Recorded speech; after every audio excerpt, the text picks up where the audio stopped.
وزیر اعظم شہباز شریف بائی انصار عباسی۔ نواز شریف کی واپسی ہو گئی، ان کا جلسہ بھی کامیاب رہا۔ جلسہ میں جو تقریر کی وہ بھی اس ماحول کے مطابق تھی جس میں ان کی واپسی ممکن ہوئی۔ 4 سال قبل جب میاں صاحب پاکستان سے باہر گئے تو اس وقت ان کے اور ان کی سیاسی جماعت کے لیے حالات بہت خراب تھے۔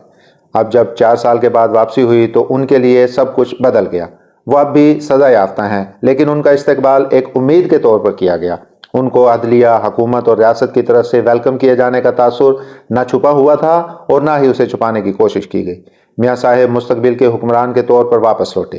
وہ جب گئے تو اس وقت وہ ایک سزا یافتہ مجرم تھے، جب واپس آئے تو بھی سزا یافتہ مجرم ہیں، لیکن ان کا جس انداز میں ویلکم کیا گیا وہ یقیناً ایک لاڈلے والا تھا۔ یہ کس کی جیت ہے اور کس کی ہار، اس بارے میں ہر ایک کی اپنی اپنی رائے ہو سکتی ہے، لیکن میری نظر میں نواز شریف کی واپسی، ان کا خطاب اور مستقبل کا ایجنڈا سب کچھ اس ماحول کے مطابق ہے جو تحریک انصاف کے 9 مئی کے حملوں کا نتیجہ ہے اور جس کی بنیاد میاں شہباز شریف کی حکومت کے دوران رکھ دی گئی تھی۔ یعنی ایک ایسا ماحول جس میں نون لیگ کو آئندہ الیکشن کے لیے سپورٹ دی جائے۔ انتخابات کے نتیجے میں جو حکومت بنے اس کی ساری توجہ معیشت کی جنگی بنیادوں پر ترقی، سرمایہ کاری کے فروغ، مہنگائی پر قابو پانے، ٹیکس اصلاحات، سمگلنگ اور ڈالر مافیا کے خلاف کریک ڈاؤن وغیرہ جیسے اقدامات پر ہو۔ معیشت کی بہتری کے لیے اس قومی ایجنڈے کی سوچ میں موجودہ اسٹیبلشمنٹ کا کلیدی کردار ہے۔ بحیثیت وزیر اعظم میاں شہباز شریف نے اسٹیبلشمنٹ کے ساتھ مل کر اس ایجنڈے کو اپنی حکومت میں بھرپور سپورٹ کیا، جس میں special investment facilitation council SIFC کا قیام ایک اہم ترین فیصلہ تھا۔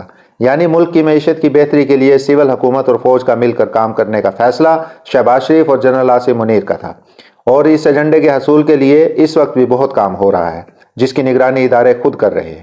اس ایجنڈے کے حصول کے لیے ملک نہ سیاسی لڑائیوں کا اور نہ ہی اداروں کے درمیان تصادم کا مزید متحمل ہو سکتا ہے، جس کے لیے ضروری ہے کہ آئندہ آنے والی حکومت اور حکمران کسی انتقام، کسی سیاسی کھینچا تانی، کسی گالم گلوچ اور غیر ضروری تنازعات میں پڑے بغیر ساری توجہ معیشت کو درست کرنے، بنیادی خرابیوں کو دور کرنے اور اصلاحات پر مرکوز کرے۔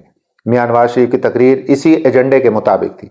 ان کے بیانیہ میں انتقام کے لیے کوئی جگہ نہیں، اور انہوں نے واضح کیا کہ وہ سب کو بشمول اداروں کے ساتھ مل کر پاکستان کی ترقی کے لیے کام کرنا چاہتے ہیں۔ جس سوچ کی بنیاد شہباز شریف کی حکومت کے دوران رکھی گئی تھی، اسی سوچ کے مطابق نواز شریف کی واپسی ہوئی، اور اسی سوچ کا اظہار میاں نواز شریف نے اپنی تقریر میں کیا۔ سیاستدان، میڈیا، سب کو معلوم ہے کہ نون لیگ کے لیے آئندہ انتخابات میں جیتنے کا راستہ ہموار کیا جا رہا ہے۔ انتخابات کے بعد وزیر اعظم کون بنے گا اس بارے میں ابھی کچھ واضح نہیں، اگرچہ نون لیگ یہ نعرہ، یہ بیانیہ بنا رہے ہیں کہ نواز شریف چوتھی بار وزیر اعظم بنیں گے، لیکن اگر انتخابات کا نتیجہ وہی ہوا جو اس وقت بہت سو کو نظر آ رہا ہے تو میری ذاتی رائے میں وزیر اعظم شہباز شریف بن سکتے ہیں، اور اس فیصلہ کا اعلان نواز شریف خود کر سکتے ہیں۔